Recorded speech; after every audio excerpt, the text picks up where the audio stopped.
Hello everyone. So our today's topic is congestive heart failure, that is CHF.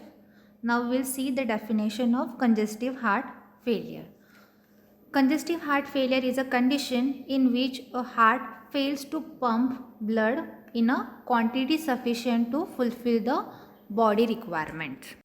So as we all know that our body functioning or our body works after getting blood from heart, so that requirement of blood into your body is not fulfilled by the heart, is that congestive heart failure condition.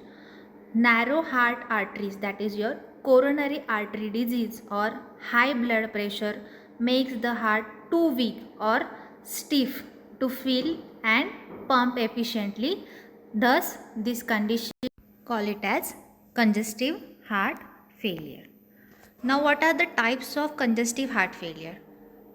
So four major types are there. In that, first is left-sided heart failure. Fluid backup in the lungs causing shortness of breath. Second, right-sided heart failure. Fluid backup in the abdomen, legs and feet causing swelling. Third one, systolic heart failure, that is left ventricle fails to contract vigorously, indicating a pumping problem. Fourth one is diastolic heart failure, which is also known as heart failure with preserved ejection fraction. The left ventricle fails to relax or fill completely, indicating a filling problem. So we will see the type one by one. That is, first one, left sided heart failure, fluid backup in the lungs. There is lack of fluid, or you can say lack of blood into the lungs, that will cause you shortness of breath. Right sided heart failure, fluid backup in the abdomen, lungs, legs and feet causing swelling. Of course there is a lack of your blood supply into these part of your body. Systemic heart failure, the left ventricle fails to contract vigorously, so the ventricle fails to contract, which will give pumping problem and that will cause you systolic heart failure.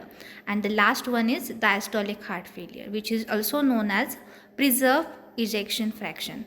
So lack of ejection during next contraction will cause this diastolic heart failure. The left ventricle fails to relax or fill completely, which will indicate a filling problem. So in systolic there is a pumping problem, and in diastolic there is a filling problem of what? Filling problem of blood. Now we will see the third part, that is etiology of CHF. So first one is any abnormalities in cardiac structure, function, conduction or rhythm may cause CHF. Any abnormalities or any kind of difficulties, or you can say any kind of obstruction for the functioning of heart will cause CHF. Second one is hypertension, that is your diastolic and systolic dysfunction. Third one, myocardial infarction, which results in ventricular dysfunction, which is the major cause of heart failure in developed countries. And the last one, some other important causes of CHF, which includes idiopathic cardiomyopathy, alcoholic cardiomyopathy and degenerative valve disease. Thank you.